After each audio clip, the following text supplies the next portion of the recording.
কিরে বাবা, এত সকাল সকাল কোথায় যাচ্ছিস? মামা বাড়ি যাচ্ছি। খাও বাবা খাও, বেশি কিছু করতে পারিনি। ও মিনু, জানা টেবিল ফ্যানটা নিয়ে আয়, তোর জামাইবাবুর গরম লাগছে যে। যাচ্ছি আগে জিজুর ফটোটা তুলে নি, ফেসবুকে পোস্ট করতে হবে তো। বাবাকে বড় থালায় দিলে, আমাকে ছোট থালায় দিলে কেন? এই যা, ও মিনু, আমার দাদু ভাইরে তুই ছোট থালায় খেতে দিলি? ও ছোট বলেই ছোট থালায় দিয়েছি। বাবার মতো আমাকেও মাছ ভাজাটা বড় দাও। আগে ওটা খেয়ে শেষ কর, তারপরে বড় মাছ দেবো।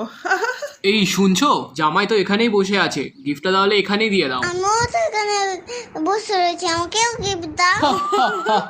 তাহলে তুই বিয়ে কর, তোর শ্বশুর বাড়ি থেকে অনেক গিফট পাবি। বিয়ে? ঠিক আছে, তাহলে আমি কালকে বিয়ে করবো। তাহলে আমি অনেক গিফট পাবো তো।